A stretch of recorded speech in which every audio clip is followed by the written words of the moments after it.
Welcome. Don't treat the midterm like a vocabulary test.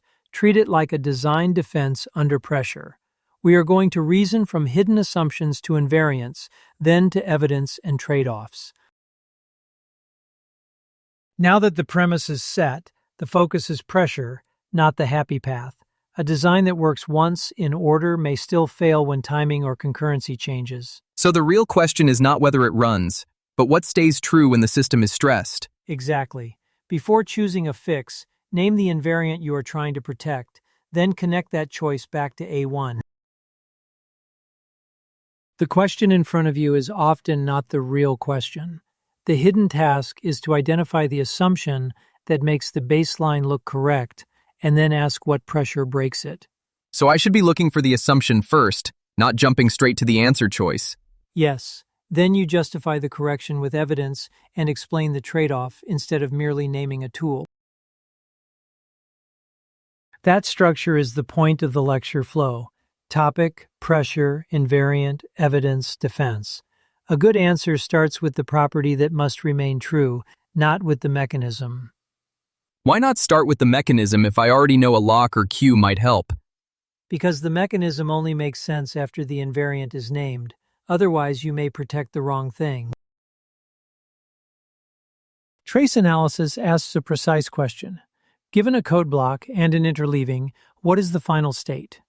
That is how you move from intuition to disciplined reasoning about execution. Why did this pass the sequential test if the trace is the real issue? Because the sequential test never exposed the timing pressure. If you ignore the trace, you can miss duplicate work, stale state, or blocked progress. Pattern matching means recognizing which failure you are actually facing, such as a race or a deadlock. The goal is not to recite a label, it is to identify what condition is being violated. So I am matching the failure shape before I choose the fix? Exactly. If you misclassify the failure, you will choose a response that protects the wrong invariant. Once you know the failure, you still have to justify the fix. Every correction protects something, but every correction costs something else. Isn't adding a lock enough if it prevents the bug? Only if the trade-off is acceptable. You may gain safety but lose parallelism, or make the workflow clearer but more complex. Integrity reasoning means defending your conclusion with evidence, not confidence. You identify the assumption, collect logs or test results, validate behavior, and then state the remaining risk honestly.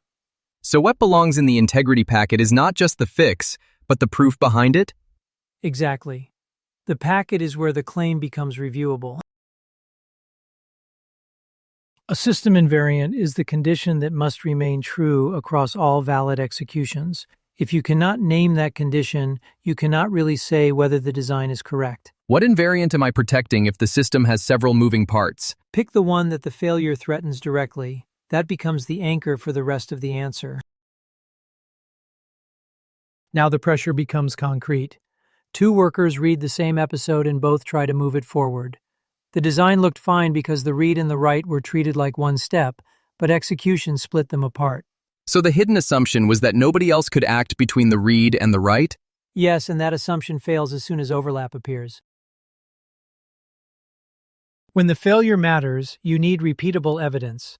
A vague claim is not enough.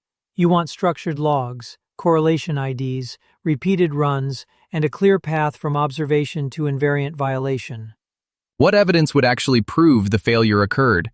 Thread or worker IDs, entity IDs, state transitions, timestamps, and a reproducible run that shows the bad interleaving. The protected property here is the state transition itself. The mechanism might be an atomic update, a version check, item potency, or a single owner queue. Which one should I choose first? Choose the simplest mechanism that actually protects the invariant and leaves reviewable evidence. Here the comparison matters. A simple baseline is easy to explain, but it hides pressure assumptions. A guarded transition protects the invariant directly. Explicit coordination makes dependencies visible. Observability-first design helps you defend the result. So there is no universally best option? Right. The best choice depends on what failure you must prevent and what cost you can accept. A practical workflow is to write one sequential case, then one pressure case, and then capture logs before and after any fix. Keep the failure long enough to understand it, then prove the correction changed the outcome.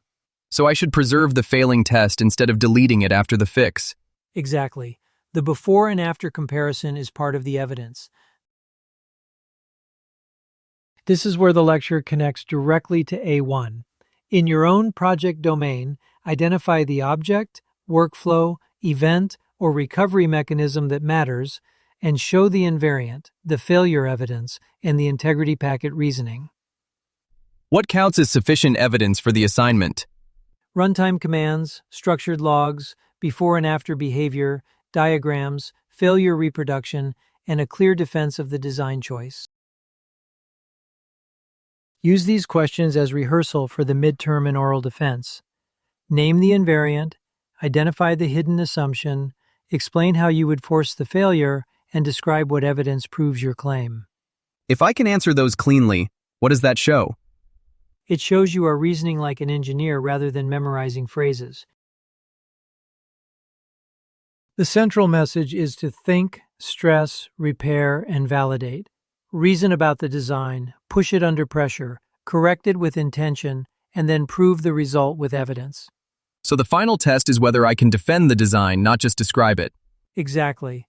That sequence is what makes a design mature, and it is the same sequence you should use on the midterm.